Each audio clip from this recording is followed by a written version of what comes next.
Film की शुरुआत एक अजीब आवाज से होती है जो कुछ रूल्स बताती है। सिर्फ एक ही इंसान जीतेगा। स्कूल, घर और जेल ही सेफ जगह है। सबको रूल्स फॉलो करने होंगे और रास्ते पर ही रहना होगा, वरना मौत पक्की है। और अगर किसी को 2 बार क्रॉस कर लिया गया तो वो भी मर जाएगा। तभी सीन एक बड़े ग्रुप पर शिफ्ट होता है जो अचानक एक अनजान जगह पर पहुंच चुके होते हैं। आवाज उन्हें वार्निंग देती है कि अगर किसी ने घास पर कदम रखा तो वो तुरंत मर जाएगा। इसके बाद सबको भागने का ऑर्डर दिया जाता है। सीन अब एक हॉस्पिटल में शिफ्ट होता है जहां वेरोनिका नाम की लड़की अपनी कैंसर से जूझ रही छोटी बहन का ख्याल रख रही होती है। लेकिन कुछ ही देर बाद उसकी बहन मर जाती है और वेरोनिका अंदर से टूट जाती है। ऊपर से उसे पता चलता है कि उसे भी वही कैंसर है जिसने उसकी माँ और बहन की जान ली थी। लेकिन वेरोनिका हार नहीं मानती। वो रेगुलर दवा लेती है, एक्सरसाइज शुरू करती है और अपनी लाइफस्टाइल बदल देती है ताकि थोड़ा और जी सके। कुछ हफ्तों बाद हॉस्पिटल चेकअप में डॉक्टर उसे खुशखबरी देता है कि उसका कैंसर पूरी तरह खत्म हो चुका है। ये सुनकर वेरोनिका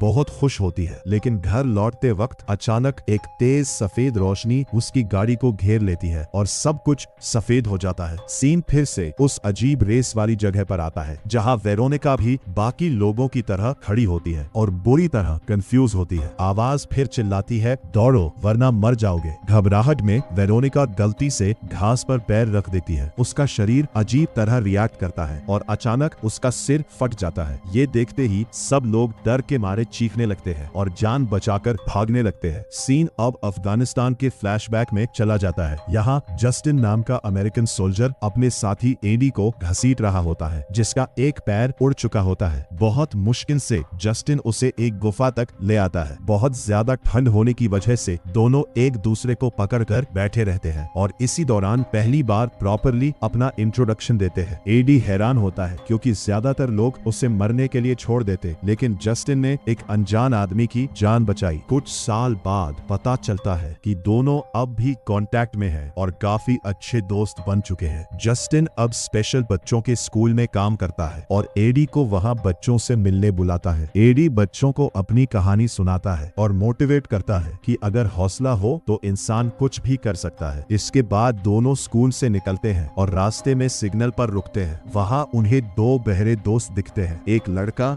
और एक लड़की जो एक्सरसाइज कर रहे होते हैं। तभी एक टेंशन में दिख रही औरत गुस्से में आकर बहरी लड़की को जोर से टक्कर मार देती है। इस पर उसका दोस्त साइन लैंग्वेज में उसे गाली देने लगता है। जस्टिन और एडी नॉर्मली बात ही कर रहे होते हैं कि अचानक वही तेज सफेद रोशनी फिर से सब कुछ घेर लेती है। सीन दोबारा रेस वाली जगह पर आता है जहां एडी और जस्टिन के साथ खुद दोनों बहरे दोस्त और वही गुस्से वाली औरत भी मौजूद होती है। पता चलता है कि टोटल 80 लोग इस अजीब जगह पर लाए गए हैं। वेरोनिका का सिर फटते देख सब लोग डर कर भागने लगते हैं, सिवाय एक बूढ़े आदमी के जो ठीक से चल भी नहीं सकता। बहरे दोस्त समझ नहीं पा रहे होते कि क्या हो रहा है। तभी अचानक उन्हें एक आवाज सुनाई देने लगती है। उनके लिए ये किसी चमत्कार से कम नहीं होता। दूसरी तरफ एडी और जस्टिन भी घबराहट में भाग रहे होते हैं और समझने की कोशिश करते हैं कि वो यहाँ आए कैसे। इसी बीच आवाज हर मौत के बाद बचे हुए लोगों की गिनती बताती रहती है। थोड़ी देर बाद उन्हें एक आदमी दिखाई देता है जो रास्ते से हटकर भागने की कोशिश करता है, लेकिन जैसे ही वो बात से बाहर जाता है उसका सिर भी फट जाता है। अब सिर्फ 72 लोग बचे होते हैं। कुछ देर बाद सब एक जेल तक पहुंचते हैं। सब एरोस के पीछे भाग रहे होते हैं कि तभी एक एशियन लड़की सीढ़ियों पर गिरकर अपना एंकल तोड़ लेती है। उसका छोटा भाई लोगों से मदद की भीख मांगता है, लेकिन कोई नहीं रुकता सिवाय जस्टिन के। जस्टिन और एडी उसे एक रूम में ले जाते हैं। दोनों भाई बहन पूरी तरह डरे हुए होते हैं और पता चलता है कि उन्हें इंग्लिश नहीं आती। लड़का अपने माँ बाप को बुला रहा होता है जबकि लड़की कह रही होती है कि उसे हॉस्पिटल जाना है, लेकिन एडी कहता है कि वो बच्चों को साथ नहीं ले जा सकते और उन्हें यही छोड़ देना चाहिए। जस्टिन उन दोनों से वही रुकने को कहता है और हेल्प लेने का बहाना बनाकर एडी के साथ निकल जाता है। दोनों भागते हुए आगे बढ़ते हैं और तब पता चलता है कि वो असल में बच्चों को छोड़कर जा रहे हैं। लेकिन कुछ ही देर बाद जस्टिन को गिल्ट होने लगता है। वो उनकी मदद करना चाहता है, लेकिन एडी उसे याद दिलाता है कि अगर उन्हें 2 बार क्रॉस कर लिया गया तो वो बच्चे भी मर जाएंगे। मजबूरी में जस्टिन आगे बढ़ने के लिए मान जाता है। थोड़ी देर बाद दोनों को एक प्रीस्ट मिलता है जो कहता है कि ये खुदा की आवाज है और सब लोग पर्गेटरी में फंसे हुए हैं। उसका मानना होता है कि अगर वो सही रास्ते पर चलते रहे तो आखिर में स्वर्ग पहुंच जाएंगे, लेकिन एडी और जस्टिन उसकी बात को बकवास समझकर इग्नोर कर देते हैं। वो लोग भागते हुए एक चर्च तक पहुंचते हैं। वहां प्रीस्ट को एक क्रॉस नजर आता है और वो उसके पास जाने लगता है, लेकिन अनजाने में वो पाथ से बाहर कदम रख देता है और अगले ही पल उसका सिर फट जाता है। ये मंजर देखकर सब लोग शॉक में जम जाते हैं। कुछ देर बाद एडी और जस्टिन रेस के स्टार्टिंग पॉइंट पर वापस पहुंचते हैं, जहां वही बूढ़ा आदमी अब भी जमीन पर पड़ा होता है। पता चलता है कि अगर अब किसी ने उसे क्रॉस कर लिया तो वो मर जाएगा, क्योंकि कोई पहले ही उसे एक बार लैप कर चुका है। तभी वो बहरे दोस्त भी वहां पहुंच जाते हैं और मदद ऑफर करते हैं। इसी दौरान साफ हो जाता है कि कोई इन सब पर नजर रखे हुए है। फिर सब मिलकर उस बूढ़े आदमी को एक घर में ले जाते हैं और कोशिश करते हैं कि कोई भी आगे ना बढ़े, क्योंकि अगर किसी ने उसे दोबारा क्रॉस किया तो उसकी मौत हो जाएगी। कुछ लोग थकान या समझदारी की वजह से वहीं रुकने के लिए मान जाते हैं, लेकिन कुछ लोग डर के मारे आगे बढ़ना चाहते हैं। उन्हें लगता है कि अगर वो रुके तो उनका सिर फट जाएगा। आवाज लगातार बोलती रहती है, दौड़ो वरना मर जाओगे। लेकिन जस्टिन सबको समझाने की कोशिश करता है कि अगर सब साथ मिलकर काम करें तो वो इस सिस्टम को हरा सकते हैं। बाद में जस्टिन बहरे दोस्तों से पूछता है कि क्या उन्हें पता है वो यहाँ कैसे आए। वो कहते हैं नहीं, उन्हें बस इतना पता है कि जो भी लोग उस वक्त उनकी स्ट्रीट पर थे सब यहाँ टेलीपोर्ट हो गए। उनमें वही गुस्से वाली औरत, एक बेघर औरत, प्रीस्ट, वो बूढ़ा आदमी और एक प्रेग्नेंट औरत भी शामिल थी। कुछ देर बाद एक मुस्लिम आदमी नमाज पढ़ने लगता है। ये देखकर गुस्से वाली औरत भड़क जाती है। उसका मानना होता है कि शायद उस जैसे लोग ही इस सब के पीछे है। एडी उसे शांत करने की कोशिश करता है, लेकिन बात जल्दी ही जोरदार बहस में बदल जाती है। गुस्से में वो औरत दूसरे रूम में चली जाती है। इसी के बाद येलो जर्सी नाम का एक आदमी एडी के पास आता है और उससे दोस्ती जताने की कोशिश करता है। येलो जर्सी बताता है कि वो एक प्रोफेशनल साइकिलिस्ट है जो दुनिया भर में रेस करता है और उसे बिल्कुल समझ नहीं आ रहा कि उसे इन लोगों के साथ यहाँ क्यों लाया गया है। लेकिन तभी अचानक वो एडी को जोर से धक्का देकर आगे भागने लगता है। उसकी वजह से बूढ़ा आदमी दूसरी बार लैप हो जाता है और तुरंत मर जाता है। अब सर्वाइवर्स की गिनती गिरकर 58 रह जाती है। ये देखते ही जस्टिन तुरंत येलो जर्सी के पीछे भागता है। वो किसी भी हाल में उसे एशियन बच्चों को लैप नहीं करने देना चाहता। दूसरी तरफ एशियन बच्चों को समझ आ जाता है कि कोई उनकी मदद के लिए नहीं आ रहा, इसलिए वो खुद ही आगे बढ़ने का फैसला करते हैं। हालांकि लड़की ठीक से चल भी नहीं पा रही होती। फिर उन्हें जस्टिन दूर से येलो जर्सी का पीछा करता दिखाई देता है। कुछ पल के लिए उन्हें लगता है कि जस्टिन उन्हें बचाने वापस आया है, लेकिन अफसोस जस्टिन वक्त पर येलो जर्सी को रोक नहीं पाता। कुछ देर बाद एक परेशान जस्टिन एडी को सब बताता है और मानता है कि बच्चों को छोड़ना उसकी सबसे बड़ी गलती थी। दूसरी तरफ येलो जर्सी लगातार भागता रहता है और उसकी वजह से कई लोग दूसरी बार लैप होकर मरते जाते हैं। थोड़ी देर बाद उसकी मुलाकात प्रेग्नेंट औरत से होती है। वो उससे नॉर्मली बात करने लगता है। औरत उसे बताती है कि वो अपने बच्चे का क्या नाम रखने वाली है, यहाँ तक कि येलो जर्सी को अपना बेबी बम्प छूने भी देती है। एक पल के लिए लगता है शायद उसके अंदर इंसानियत बाकी है, लेकिन अगले ही पल वो उससे माफी मांगता है और कहता है कि वो उसकी जान अपनी जान से ऊपर नहीं रख सकता। फिर बताता है कि वो उसे दूसरी बार क्रॉस कर रहा है। बेचारी औरत रोते हुए उसे रोकने की भीख मांगती है, लेकिन येलो जर्सी फिर भी आगे भाग जाता है और तुरंत उस औरत और उसके बच्चे दोनों का सिर फट जाता है। दूसरी तरफ 3 आदमी लगातार भाग भाग कर थक चुके होते हैं, इसलिए वो मिलकर लोगों को मारने का प्लान बनाते हैं। वो एक आदमी को एरोस से बुरी तरह भोंप कर मार देते हैं। उसके बाद वो एक दरवाजे के पास खड़े होकर लोगों का वेट करते हैं। जैसे ही कोई आता है वो जानबूझकर उसे पाथ से हटाकर घास पर गिरा देते हैं, जिससे उसकी मौत हो जाती है। इस तरह धीरे धीरे पूरी जगह पर अफरा तफरी मच जाती है और उनका प्लान काफी सक्सेसफुल होने लगता है। कुछ देर बाद जस्टिन और एडी एक घर में पहुंचते हैं। एडी बाथरूम करने लगता है, जबकि जस्टिन को एक लाश दिखाई देती है। ये देखकर वो बुरी तरह घबरा जाता है। उसे लगता है वहाँ कोई और भी मौजूद है। जैसे ही वो चेक करता है तभी किलर्स में से एक आदमी अचानक उसकी गर्दन में एरो घुसा देता है। अब सिर्फ 27 लोग बचे होते हैं। जब एडी अपने दोस्त जस्टिन की लाश देखता है तो वो अंदर से टूट जाता है। गुस्से और बदले की आग में वो उन तीनों किलर्स को ढूंढने निकल पड़ता है। 2 आदमी उस पर हमला करते हैं, लेकिन एडी एक ट्रेन सोल्जर होता है। वो अपनी क्रचेस से दोनों को गिराकर आसानी से मार देता है। थोड़ी देर बाद एडी तीसरे आदमी को देखता है जो किसी और पार्टिसिपेंट को मारने की कोशिश कर रहा होता है। गुस्से में पागल एडी स्पाइक्स वाली तार उठाता है और दोनों को एक साथ मार देता है। दूसरी तरफ बहरे दोस्त उस गुस्से वाली औरत के पास पहुंचते हैं। तभी उन्हें येलो जर्सी भी उनकी तरफ आता दिखाई देता है। उन्हें डर होता है कि शायद वो औरत पहले ही एक बार लैप हो चुकी है, इसलिए तीनों एरोस पकड़कर येलो जर्सी को रोकने की कोशिश करते हैं। लेकिन इसी दौरान बहरी लड़की अनजाने में थोड़ा आगे बढ़ जाती है और गुस्से वाली औरत तुरंत मर जाती है। पता चलता है कि बहरी लड़की उसे पहले ही एक बार लैप कर चुकी थी। उधर बहरा लड़का येलो जर्सी पर हमला कर देता है। बहरी लड़की ये समझकर टूट जाती है कि उसकी वजह से औरत औरत की जान गई। वो जोर जोर से रोते हुए चिल्लाने लगती है और उसका दोस्त उसे संभालने की कोशिश करता है। जख्मी येलो जर्सी भागकर एक रूम में छुप जाता है। तब आवाज अनाउंस करती है कि अब सिर्फ 17 लोग बचे हैं। कुछ देर बाद बहरी लड़की पैनिक करने लगती है। वो और लोगों की मौत बर्दाश्त नहीं कर पा रही होती। वो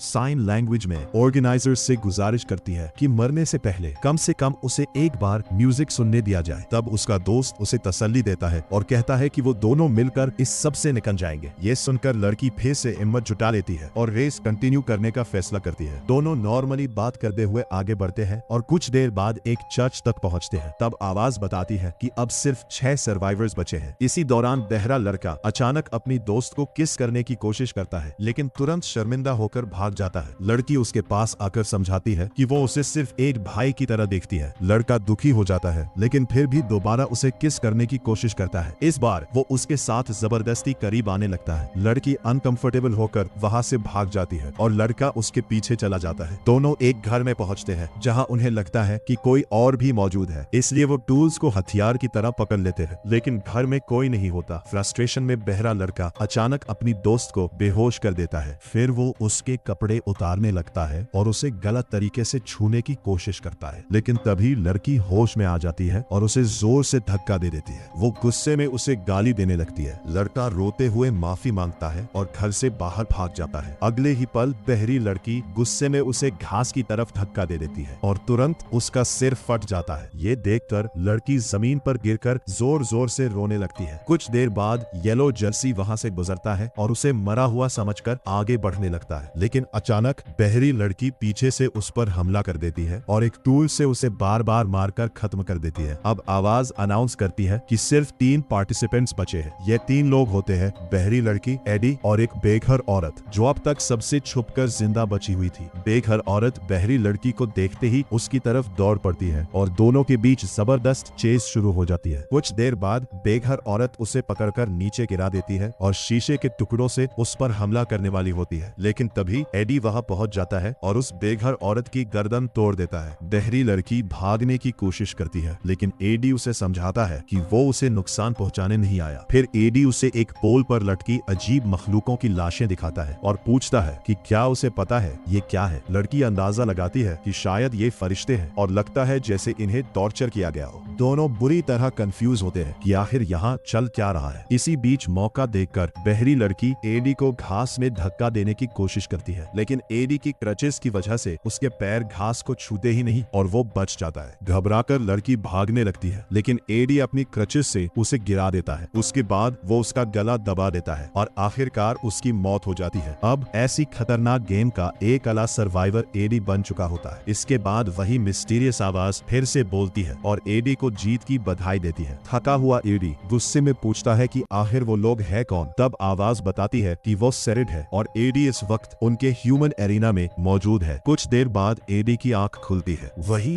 मिस्टीरियस आवाज एक बार फिर उसे जीत की बधाई देती है और कहती है कि अब वो ह्यूमन रेस का रिप्रेजेंटेटिव होगा। आवाज बताती है कि आज तक कोई भी इंसान इस गेम में जिंदा नहीं बच पाया था, लेकिन एडी ने साबित कर दिया कि वो बिना लड़े हार नहीं मानेगा। फिर आवाज एडी से कहती है कि अब उसे दूसरी दुनियाओं के विनर्स का इंतजार करना होगा, तब तक वो आराम कर सकता है। आवाज उसे गुड लक भी बोलती है, लेकिन साथ ही ये भी कह देती है कि उसके जीतने के चांसेस बहुत कम है। तब एक शॉकिंग सच सामने आता है। पता चलता है कि एक एलियन स्पीशीज पूरी गैलेक्सी से लोगों को किडनैप कर रही है और उन्हें इस डेडली रेस में डाल रही है, ताकि हर दुनिया से सिर्फ एक सर्वाइवर बचे और उसके बाद उन सबको एक इंटरगैलेक्टिक बैटल में लड़ना होता है। ये सब जानकर एडी बुरी तरह फ्रस्ट्रेट हो जाता है। वो अपनी जान लेने के लिए घास पर कदम रखने की कोशिश करता है, लेकिन हैरानी की बात यह होती है कि अब उसके साथ कुछ नहीं होता। इसके बाद एडी आसपास के पहाड़ों पर चढ़ने लगता है, लेकिन ऊपर पहुंचते ही उसकी आंखें डर से फैल जाती है, क्योंकि वो अर्थ पर नहीं होता, वो किसी दूसरे प्लेनेट पर होता है। कुछ देर बाद एडी उन टावर्स की तरफ बढ़ता है जहां अजीब एलियन मखलूकों की लाशें लटकी हुई थी। तभी एक सफेद रोशनी अचानक सामने आती है और अगले ही पल एडी किसी और जगह ट्रांसफर हो जाता है। अब आवाज उसे नए रूल्स बताती है। अगर उसने नीचे की वेंस पर कदम रखा या आसमान में बनी फेंसिंग को छुआ तो वो तुरंत मर जाएगा, और अगर जिंदा रहना है तो सिर्फ एक ही रास्ता है, जीतना। तभी कुछ ही पल बाद एक स्पेसशिप वहां उतरती है। उसके अंदर से एक बहुत बड़ा पंखों वाला एलियन क्रीचर बाहर निकलता है और तब एडी को समझ आता है कि अब ये उसका अगला ओपोनेंट है। अब एडी के पास लड़ने के अलावा कोई ऑप्शन नहीं बचता। वो अपनी गर्दन क्रैक करता है और फाइट के लिए तैयार हो जाता है। इसी के साथ फिल्म खत्म हो जाती है। ओके गाइस, वीडियो देखने के लिए थैंक्स। मिलते हैं नेक्स्ट वीडियो में।